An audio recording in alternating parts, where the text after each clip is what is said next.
Oh, good morning. Good morning. Okay. Um, we're going to start today with chapter 8. And this is a very long chapter.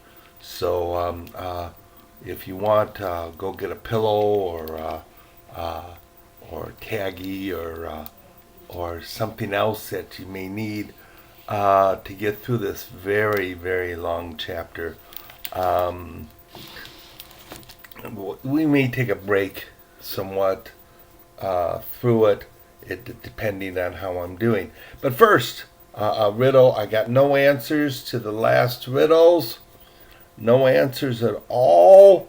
So I'm going to have to hold on to the iPad that was one of the prizes, and the Nintendo game system with 45 games. I'll have to hold on to that too because I can't award any prizes for no answers at all. So here we go with a new riddle, and of course there'll be a prize for this, just as great as all the other prizes have been. But the rules are you have to come and tell me the answer. It can't come through a third party. So I don't accept that. I have to get the answer direct, one way or another. Okay, here's the riddle. Are you ready? Bob's parents have 3 kids. Their names are Snap, Crackle, and what's the third kid's name? All right. And if you got the answer to this riddle, send it on to me. There's a marvelous prize for it, and I'll be awarding the prize to whoever sends me the answer to the riddle. Okay. Chapter 8. The Land of the Mists. Now, this isn't too scary, this chapter, but it is long. So you may want to get a pillow. Okay, but don't fall asleep. And I'll do things during the chapter to make sure that you don't fall asleep. Like maybe fall out of my chair or something. But whatever, don't fall asleep. Okay, are we ready? Don Tail poked Mr. Crabtree with his paddle, indicated the straw bucket, said, "Eka!" and champed his toothless mouth. Do you remember what we're doing? We're going down the river in a cayuca with the witch doctor, and it's just Mr. Crabtree, Caleb Crabtree, and his friend Trey, and that's the other guys, Baltazar and the scary people. They took off, so we don't know what happened to them. They took the motorboat and all the supplies and left. So Caleb and Trey are going by themselves down the river with the witch doctor. Okay, so let's start over. Dan Tail poked Mr. Crabtree with his paddle. Poke, poke. Indicated a straw bucket and said, "Eka!" and champed his toothless mouth as if eating. That's chomping a toothless mouth. The point of his chin almost touching the point of his nose. Oh boy, his nose touched his chin. Caleb lifted the basket to find a tower of platter-sized hot pancakes, a mound of steaming, fragrant cubes of meat, and heaps of small green cylinders. That's some kind of vegetable. Does that sound good? Thank heavens, he said. We've had nothing but shreds of elephant hide last night, and I was getting faint. Elephant hide? They don't have elephants in Mexico. Okay, so did anyone else catch that, or was I the only one that caught that? And I was getting faint. But Trey, do you suppose these things are fit to eat? I mean, it isn't likely that these natives are cannibals. Uh-oh. Uh-oh. I doubt it, Trey laughed. There aren't enough of them in the jungles. The ones that didn't get eaten would have starved to death. He leaned back and looked into the basket that Mr. Crabtree held towards him. Those pancake-looking things are tortillas. The green things... I lost my place. But this is a long chapter, and I'm not even getting started very well here. The pancake-looking things are tortillas. The green things are what you fancy Boston restaurants sell as hearts of palm. They are really swamp cabbage. The meat? He queried to the Karaki in the stern. Jaleb, said the ancient gentleman. He waved his paddle on the riverbank. They were hugging. From a tangle of underbrush, a terrier-sized animal was peering curiously out at them. It had beady black eyes, was stripped down and white like a chipmunk, but it had long whiskered snout and wiggled and twitched and sniffled at passerbys. Looks like a possum, muttered Caleb. Well, I've heard that poorer people down south in the States eat possum. That's no gourmet recommendation, but I guess 'tis not poisonous anyways, and he fell to a will and an appetite. When Caleb had eaten his fill of the meat, swamp cabbage, tortillas, the cricket tapped him again, reached deep into the basket, and gave him a handful of what appeared to be a large, hot raisins. Bless me, said Mr. Crabtree, even dessert. He tossed a handful into his mouth and munched. No, said Danteo, and in his broken Spanish added an explanation for Trey. Delicious, said Caleb, swallowing, but not raisins, more like roasted hazelnuts. I'm glad you like them, said Trey, grinning to himself. They're roasted nuke, giant flying ants. He ate a handful of ants. What? Bellowed the rope maker. And I've eaten.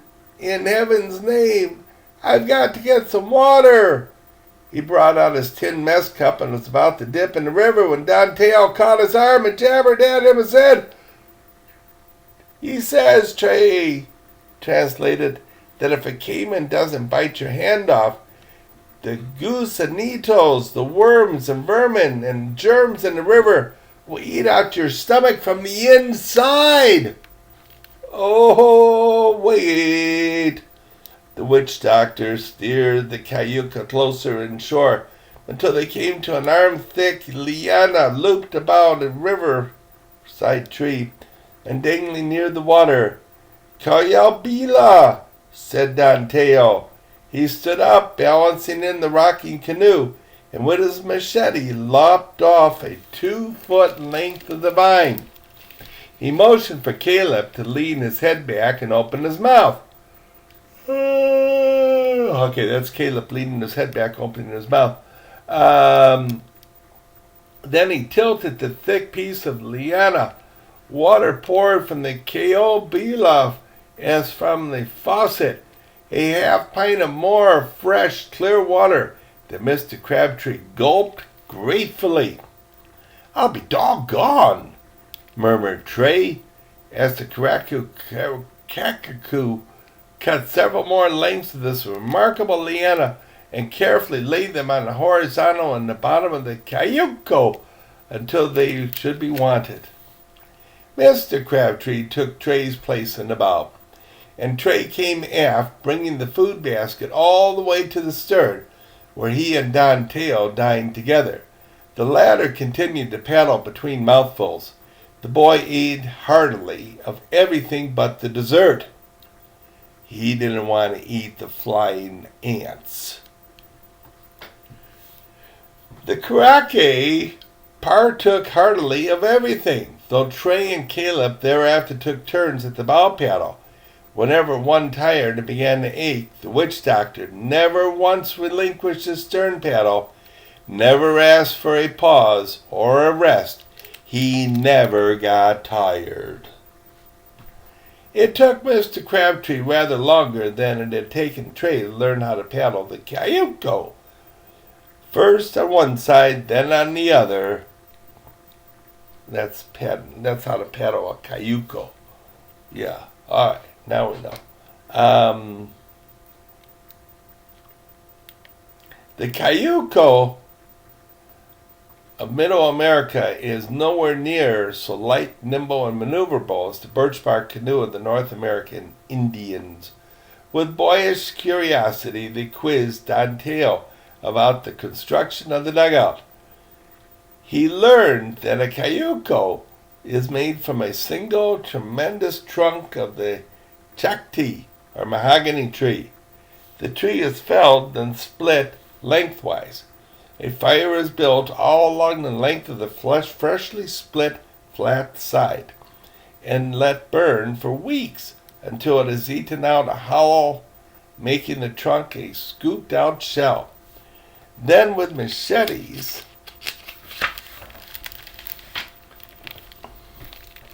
and stone chisels, the natives scrape and smooth the inside of the hollow and trim both ends of the vessel to a blunt roundness. In finished form, the average Cayuco is 20 to 30 feet long, but only 3 feet or so across in the beam. It has no thwarts to sit on, and it looks rather like a brown rubber bathtub, stretched as far and as thin as it will stretch. But the mahogany is not rubber. Don Teo's Cayuco weighed 600 pounds unloaded. Okay, now you know how to build a Cayuco. So if you want, you can go outside and chop down your own mahogany tree and start a fire in it and build your Cayuco and float it in a bathtub. So even though they hugged the Usumacinca's eastern bank well out of the midstream current, the steersman only occasionally veering around some sandbar or stand of reeds or tangle of roots in their way. The heavy boat's speed was not much above a walking pace. It took them the rest of the day and all of the next, paddling from sunrise until well after sundown, before Don Teo gestured southwest across the river and said, "There, Tamaulipan, state of Chiapas." Tamaulipan was the old Mayan name for Chiapas, the land of the mist. The land of the mists. The three might have made more rapid progress, except that Trey and Caleb had the habit of sleeping once in a while. The Karake seemed to need sleep, no more than he needed relief from his post, and he was not at all cautious, as Antonio had been, about traveling by night. Perhaps the doctors have the eyes of witch doctors have the eyes of a cat. For even when it was so dark that Trey felt he was gliding blind through a black velvet tunnel, Don Teo steered so deftly that none of them ever was so much as brushed by a hanging spider web. Brushed by a hanging spider web. After leaving Janutu, they were for some days in the flattest of the jungle flatlands. On the thin side of the river, the dense growth of the trees, lianas, palms, feathery ferns, taller than a man, groves of gold and green bamboo taller than a two-story home. All these were no more than a wall along which they drifted, and on the faraway other shore, no more than a green stripe along the horizon. I got to take some of my honey spray. It's good stuff. All right, got a voice yet.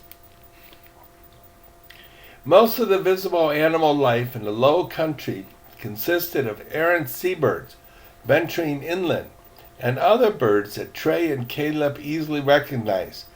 Cranes and herons flapped lazily just above the water, or standing on one stem-like leg in the shallows. Alligators and caimans were so prevalent that the voyagers soon took little notice of them. The big amphibians ignored the voyagers, too, lying still in the shallows or cruising on by without interest, as if they took the cayuco to be just another cousin. From time to time, Caleb crept down to the bank to peer furtively at them. So did an occasional porcupine, once a lumbering anteater, once an iguana, almost as big as Trey, all colorful ruffs and fringes. Like an embryo dragon, they were little Itzim and lizards perpetually running up and down the bank, running on their hind legs, their tails dragging, their tiny forelegs tucked to their breasts. So many miniature tyrannosauruses. Oh, excuse me. There was always at least one gaunt and gangly spider monkey. Don Teo called it a bots, hanging by a thin arm from branch overhead to examine them brazenly, then searching around to hang by its tail and see what they looked like upside down. They never caught a glimpse of the bulkier and shaggier howler monkey, but scores of them kept Trey and Caleb awake for several nights, until they got used to the noise, roaring, wailing, and yowling like hysterical women in dire distress. The voyagers' basketful of rations lasted them only through the first day. Thereafter, they hunted and fished.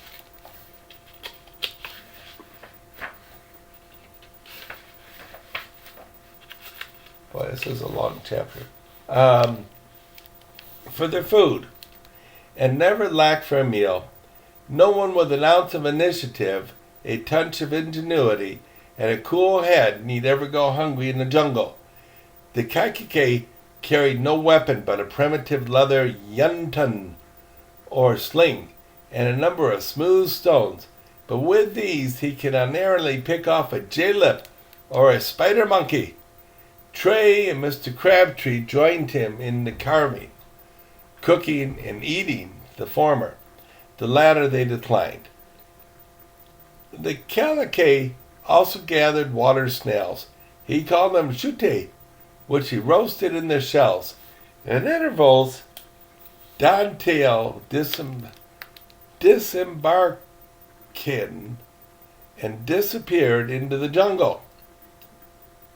He got out of the boat and walked into the jungle. That's what it meant. To come back with more of his jungle canteen lengths of the Kabilo Luyana, with edible plants and luscious wild fruits. These might be yellow mangoes tasting of peaches and almonds, or black flesh sapotes tasting of plum jam, or white flesh chirimoyas, which tasted like a combination of pear and banana. Boy, it's just like they went to Woodman's and went to the fruit section. Now, they could see hills to the southwest. These were just as densely covered with jungle, but from the distance, the greenery appeared to consist of close-packed bushes. Beyond them were low mountains, and their jungle cover, seen from afar, looked like blue-green moss. Beyond them again were higher mountains, so far away that they were only ragged blue silhouettes against the sky. These were the mountains of the Sierra de Ucetepec. Soon the voyagers were in rolling country themselves, where the Usumacinta alternately broadened and narrowed, and in here the uttermost fastness of the jungle. The animal life was even more abundant and exotic. Birds all about, big parrots and wee parakeets of every color, scarlet kinich kakmo or macaws, whizzing like streaks of flame from one tree to another, toucans with immense beaks that could crack the hardest nut or a man's wrist, bronze peasants scurrying through the underbrush, hummingbirds almost as tiny as bees and glittering with metallic colors, flitting and hovering like sparks in the jungle shadows, and forever circling high overhead, the mama cooch, or black buzzards, the jungle's garbage collectors and morticians. Frogs were everywhere along the riverbanks, and they fled as the cayuco approached, and they didn't plop into the water as one would expect a frog to do. They hurried to climb a tree. "Great jumping Jupiter!" yelled Caleb in the bow, kicking himself backward and nearly out of the boat. A big blonde head and a long, thick body had snaked down from overhead bow and peered into his face, its forked tongue licking out to catch its scent. "It's a snake!" "Chibe!" said the Karike casually. There was no telling how much a chibe's body held onto the bow, but the part that came down to investigate was at least 7 feet long. It was a boa constrictor. "Oh my, I'm being eaten by a boa constrictor." Remember that song? "Oh, dread, he's up to my head. Oh dear, he's just ate my ears." And it was merely inquisitive about these intruders, they being too big to swallow whole. At every sundown, bats began to flutter among the trees and above the river. Some of them said the Karake were blood-sucking Zatse vampire bats, but they mainly preyed on animals. If they did bite a sleeping human, they looked more like blood. They took little more blood than a bedbug would. The real danger was infection. In this river, teeming with amoebae, viruses, bacilli, parasites, mosquitoes, any wound, even a pinprick, was liable to become infected, become a sore, become a gaping wound that ate away one's flesh. How much is left here? We'll just keep going on. "Speaking of mosquitoes," said Mr. Crabtree, when Trey had translated, "I'm surprised we haven't been bothered by any. In all this dank warmth, I was expecting millions." "Oh, there were mosquitoes all right," said the witch doctor, "and they carried some repulsive and horrible diseases. But since there were more monkeys than people in these regions, the mosquitoes have become accustomed to haunt the treetops, to dine off the monkeys and leave the lower altitudes free of molestations." Oh, I wish we had some monkeys around. Get rid of our mosquitoes. However, the voyagers, 2 of them anyways, were plagued by clouds of zizzinis. These are gnats, almost too tiny to be seen, but their bites are all too evident and painful. Although Trey and Caleb regularly oiled themselves with smelly citronella, and the rope maker pulled an acrid smoke screen from his pipe, their faces and hands were soon speckled with minute red pickling dots, and then the skin swelled. "We look," said Mr. Crabtree irritably, "like 2 pumpkin-head scarecrows wearing boxing gloves." But the swelling subsided within a day, and thereafter they, like Don Teo, seemed immune to the jejun's pestering. Meanwhile, there were other and less troublesome insects. Fat black bees buzzed loudly around them, and Trey and Caleb ducked in alarm, until the Karake informed them that these particular bees have no stings. At dusk, out came the Kurukif, the local fireflies, as big as a man's thumb. Then winking lights were so big and brilliant that they made the jungle look like a forest of Christmas trees, lavish with candles. Trey snatched one out of the air and exclaimed, "Look, sir, it's bright enough to read a map by." Don Teo said that a man could light his way through the jungle at night by tying a sufficient number of kukimje around his ankles, and that the women of many tribes were the fireflies as adornments, tucking them under the veil around their hair. I could put them in my hair. Stick those fireflies in there. Twice the voyagers saw sights that were not then or since given to many men to see. At full dark one night, when the kukuji had been flying about the blinking ever since twilight, Trey noticed that they had ceased their separate aimless wanderings. They all seemed to be homing on a spot across the river, which was here quite narrow. In silent wonder, he watched the winking lights all converge and settle in a single tree. Then Trey shouted with delight, "They're putting on a show all together, like a lighthouse." The thousands, maybe hundreds of thousands of fireflies in the branches of that one tree began to blink in unison. For a moment, there could be only darkness over there, and the entire tree would be the only darkness over there, and the entire tree would light up. Its branches outlined in blue-white radiance a phosphorescent fountain. Then darkness again. The multitude of Kurukiji stayed in that tree for a quarter of an hour, and even Don Teo stopped paddling to watch, fascinated as the tree alternately flared and vanished.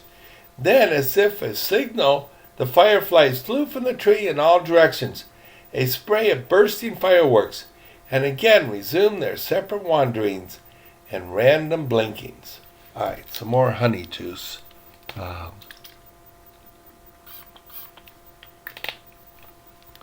Okay, very good.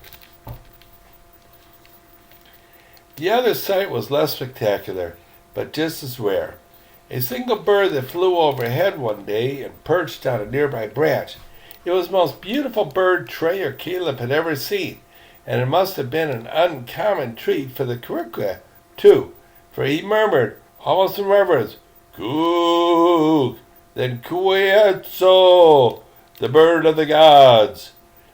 Its body was about the size of a dove, bronze above and scarlet beneath. Its head wore a perky crest of feathers, but its most distinctive feature was its tail, a graceful pendant sweep of green plumes, more than a yard long.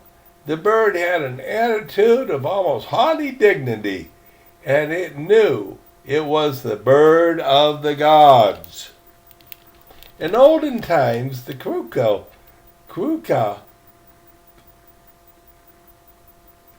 I may not be pronouncing that right, but we'll just go ahead with it. Told Trey, only the Apap Achi, the highest princes and nobles of the Maya and Aztecs, were allowed to wear those plumes for adornment, and their vassal tribes nearly exterminated the Quetzals, gathering the plumes to send as tribute to their rulers. The Quetzal was not only lovely but intelligent, according to Don Teo, and it was well aware of the values of those emerald plumes. It was said to build its melon-shaped nest with not one but two doorway holes. Thus it could enter through one and exit through the other, and not have to turn around inside, thereby risking the rumpling or breaking of one of its tail feathers. Ladinos from Mexico and Guatemala said the Ancient One, with the contempt and indignation, would still shoot the bird on sight for the sake of those irresistible feathers. And there was probably not 100 Quetzals left in the whole world Bayale. But to the jungle indigenous, the birds were still sacred, and nowadays any native who killed one would be killed himself, either by machetes or his fellows or by a lightning bolt from heaven. I wouldn't ever kill one, said Trey in a hushed tone, still gazing at the magnificent, proud, and lonely bird. Not if they made me president for doing it. Now the leafy, viney, evergreen banks of the Usumacinta River began to be interpreted in intervals by gray or black rock outcroppings. More and more frequently, the river squeezed between towering cliffs of rock, where the current was such and two paddlers had to exert their utmost strength to keep the cayuca moving forward at all. And eventually, inevitably, they saw ahead of them one slit-like ravine from which the river poured in a foaming white cascade. Whoa, more spray here.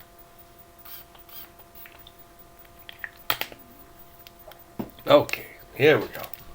Caleb, in the bow at the time, gasped and said to Trey, "By thunder, lad, even the Godspeed couldn't breast those rapids."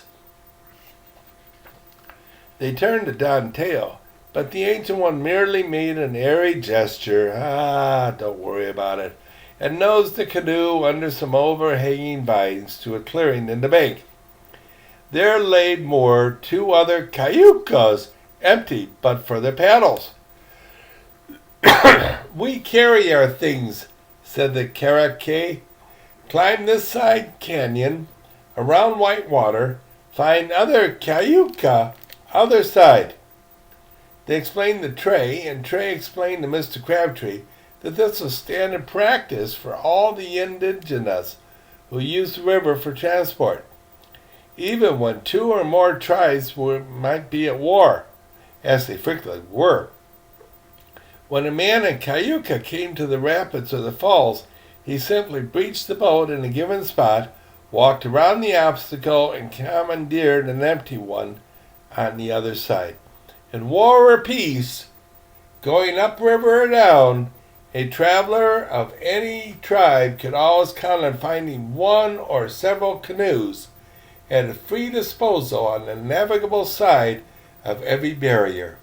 What a handy way to do that. Thankful that they had brought so little luggage, Trey and Caleb hefted their duffel bags and a few other items. Don Teo brought his possessions and a charcoal cooking razor, and the three of them stepped onto the bank. The wall of jungle, which they had been skirting for so many days, looked absolutely impenetrable here. But the Karake took the lead, and though there was no visible path, led them easily uphill, between trees and rocks, under matted convulsions of vine, through labyrinths of fern and thorny scrub. As they climbed, Don Teo helpfully identified the numerous varieties of trees that Trey had never seen in northern Mexico.